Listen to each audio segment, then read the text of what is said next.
Bismillahirrahmanirrahim. Welcome all of you people. Now we are going to start the next topic, that is the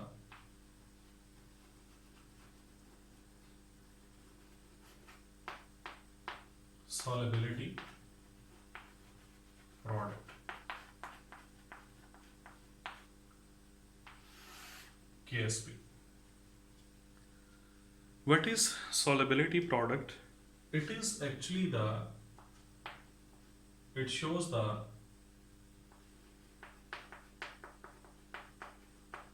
chemical equilibrium of slightly soluble ionic solids. Now, first of all, keep one thing in your mind, that the concept of solubility product is only for ionic solids. When I say that concept of solubility product is only for ionic solid, is it for NaCl as well? No, because NaCl is a completely soluble ionic solid. I have written here that it shows the chemical equilibrium of slightly soluble. And you know the best solvent for the ionic solids, that is water. So when we say that slightly soluble, it means it is slightly soluble in water. So it is a chemical equilibrium of slightly soluble ionic solids. And when I say slightly soluble, then what should be their solubility? Their solubility should be less than or equal to 10 raised to power minus 2 molar, or you can say 0.01 molar. If any ionic solid has solubility greater than 10 raised to power minus 2 molar, there will not be the concept of solubility product applied to it. Then what constant will be for that solid? There will be only Kc. So for Ksp to be applied, the solubility should be equal to or less than 10 raised to power minus 2 molar. Now, what is actually the solubility product? Let us take example of a slightly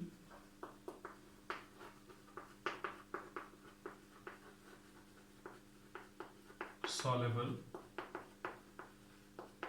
ionic solid. Suppose that is lead sulfate. So when lead sulfate is dissolved in water, it will produce lead ions plus sulfate ions.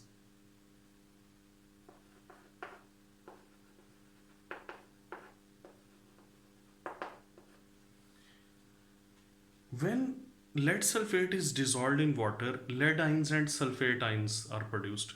And there are two processes that are taking place simultaneously. One is the dissolution process and other is the recrystallization process. So dissolution and recrystallization both are taking place simultaneously. A time will come when the rate of dissolution of lead sulfate and rate of recrystallization of lead sulfate, that will become equal, and we will say that this has achieved the dynamic equilibrium now.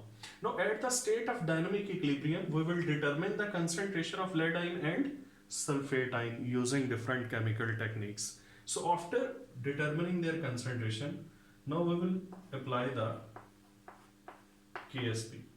That will be equal to product of equilibrium concentration of cation into equilibrium concentration of Ni. And for in the case of lead sulfate, it comes out to be 1.6 into 10 raised to power minus 8 at 25 degrees.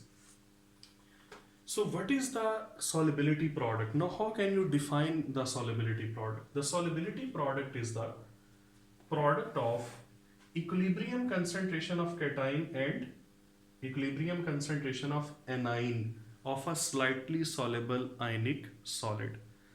And what should be their exponent? Their exponents will be equal to the coefficients of the balanced chemical equation, because in this case the coefficient in both cases that is 1, so that's why their exponents are also 1. Otherwise the exponents will be equal to the coefficients of the balanced chemical equation. Now KSP is directly related to temperature. So that's why I have mentioned temperature here. Because when you change the temperature, then the value of solubility product also changes. Why?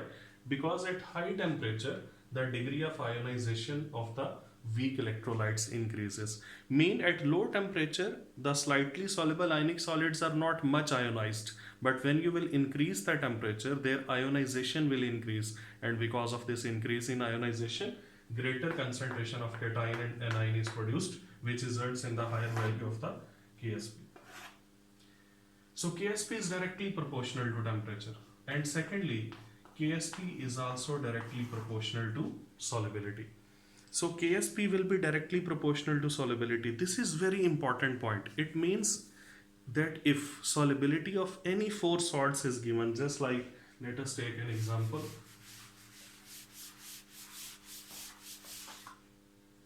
If I say that there are 4 salts A, B, C and D, its KSP is, the value of KSP is 10 raised to power minus 8, 10 raised to power minus 10, 10 raised to power minus 11, 10 raised to power minus 15. This is the value of KSP for these 4 salts. Now which salt has maximum solubility in water? The one having maximum value of KSP, and that is 10 raised to power minus 8. And as we are moving from A to D, the value of KSP is continuously decreasing. So the solubility of the salts will also be continuously decreasing. Mean A will be having maximum solubility and D will be having the minimum solubility in water. Now suppose that lead sulfate is dissolved in water and lead ions and sulfate ions are produced. Now again we are taking the product of the concentration of lead ions and concentration of sulfate ions. But this molar concentration is not their equilibrium concentration, but initial concentration. So these are actually both initial concentrations. So when you will multiply these two initial concentration, no, it will not be equal to KSP, rather it will be equal to Q. And what is Q? That is the ionic product. Now listen very carefully.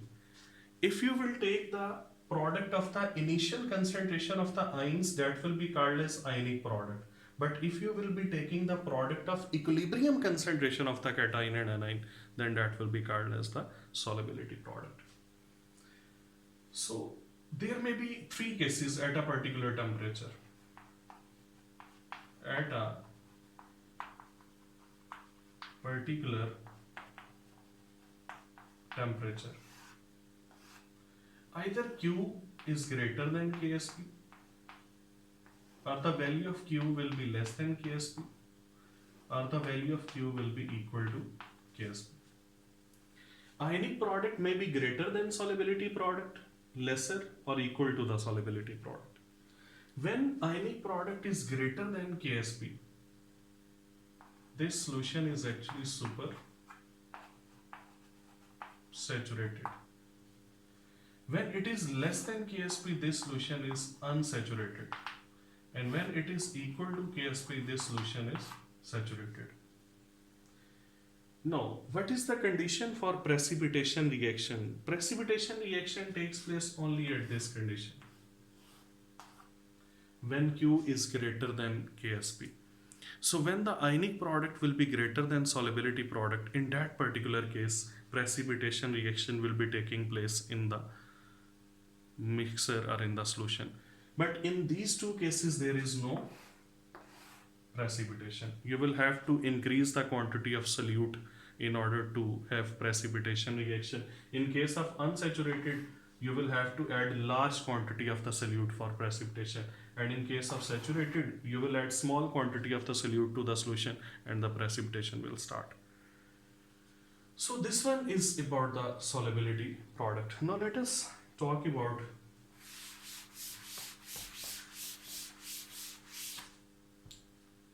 there are two quantities. One is the solubility and other is the solubility product. This is S and this one is KSP. From solubility, if the solubility is given, you can find the solubility product, and if the solubility product is given, you can find the solubility of the salt. So I am just solving some numericals here, that there is a salt lead fluoride and its solubility is 0.64 grams per decimeter cube at 25 degrees. So what should be its solubility product? Now write down first of all the equation for the lead fluoride. It will produce lead ions and fluoride ions. Suppose that time is 0 second, mean initially its concentration is S, but as ionization has not taken place, so both the ions will be 0. And now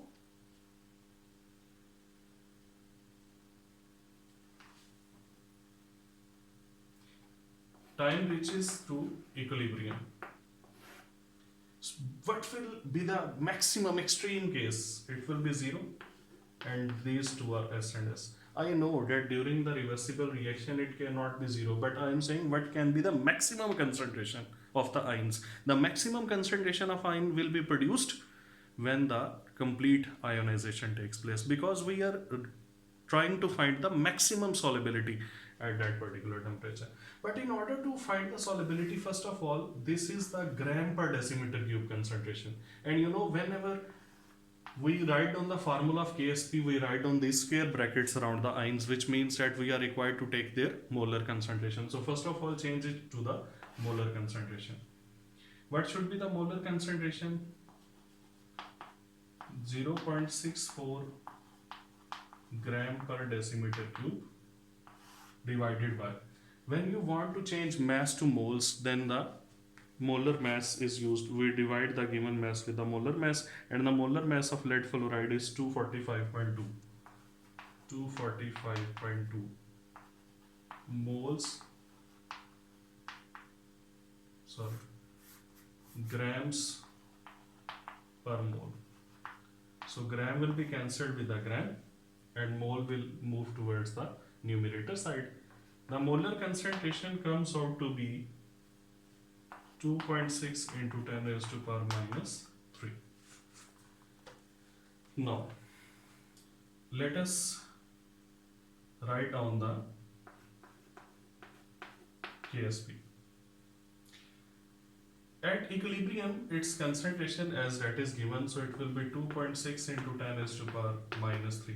That is even very small and it is close to 0, but as its concentration was given, so I have taken this concentration. Now KSP is equal to S into S, the equilibrium concentration of both the ions. Now putting the value of S, first of all, this one is the concentration of lead ion and this one is the concentration of fluoride ion. So you will have to make the coefficient its exponent. Now put the value of the S, that is 2.6 into 10 raised to power minus 3 into 2.6 into 10 raised to power minus 3 square. And what will be its answer? That will be 7 into 10 raised to power minus 8. So that is the value of the KSP. Now listen very carefully that in this form, when I have written the KSP, it should be equal to concentration of lead ion into concentration of fluoride ion raised to power 2. This should be the KSP for this salt, but I have written it in the direct form. Instead of writing down its formula, I have directly put their values. So in this way, you can find the KSP when the solubility is given. Now let us move towards the second case, in which KSP will be given. For example, we have calcium hydroxide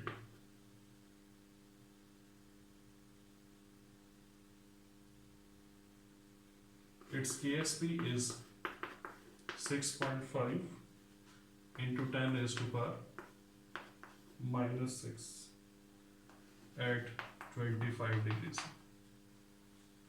So what should be its solubility?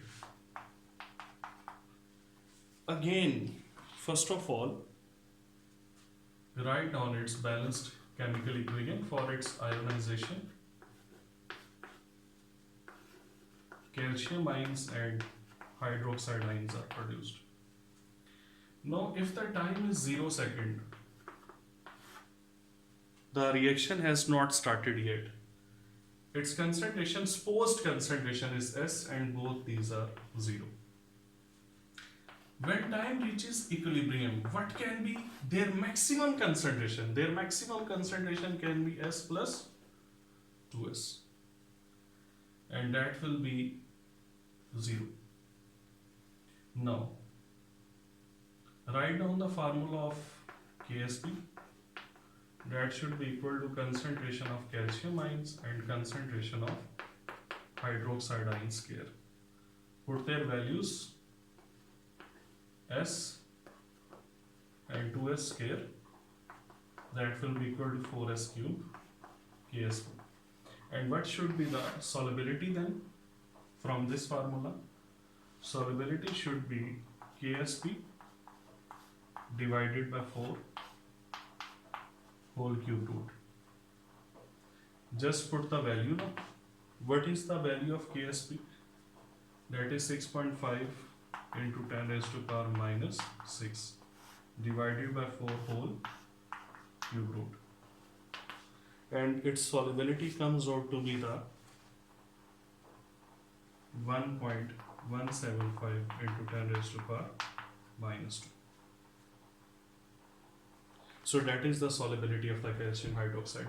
So from in this method, you can find the solubility if the solubility product is given. I have committed a small mistake in the last numerical. I am going to tell you, please listen it carefully. In the last numerical that I have calculated in front of you, lead fluoride ionizes to produce lead ions and 2 moles of fluoride ions. So when its time is 0 second, if its concentration is S, that is 0. When time is equilibrium, then at equilibrium, whatever its concentration was, whatever its molar concentration was, there should be S plus 2S, because here that was the mistake. In last time I have just written the S here, so please correct it down in the last numerical. This was about the calculations of the solubility from the KSP and KSP from the solubility. Now the last thing is that if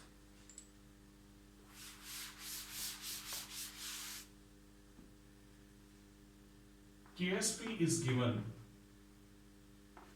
how can we find the formula of salt?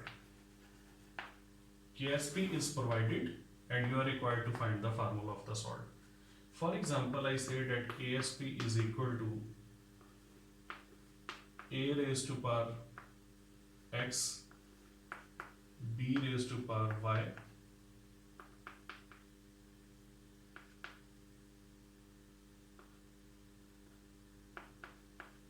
this one is their charge. So this is the KSP. The KSP is written and find the formula of this salt, for which salt this KSP is written. Just keep one thing in your mind, that whatever is written inside the square brackets, first of all write them down. A and B is written. Here A cation and B is the anion. Now whatever is their concentration exponent, make it their subscript. The exponent of concentration of A is X and the exponent of concentration of B is Y. So it will be AX and BY. Simply write down the symbols which are written in the square brackets and then write down the powers in the subscript. You will get the formula of the salt. Now, in the second case, if formula of salt is given and you are required to find its KSP. Suppose that I say that M2 N3. This one is just the general formula of the salt. How can you write down its KSP? KSP is equal to, first of all, make two square brackets. Then write down the symbols M, N, whatever the cation and anion is. Then, first of all, whatever is written in its subscript, make it its power. In the subscript of M2 is written, I will make it its power. In the subscript of N3 is written, I will make it its power. Now, whatever is written in the subscript of the next letter, that will be the charge of the first letter. Mean cross exchange then. What should be the charge of M? That is the subscript of N. Mean +3. And what will be the charge of the N? That will be the subscript of N, mean -2.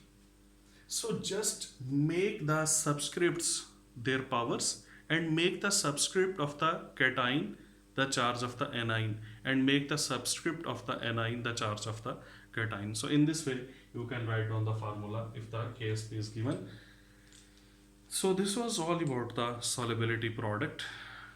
I hope so it will be informative for you. Take care. Allah Hafiz.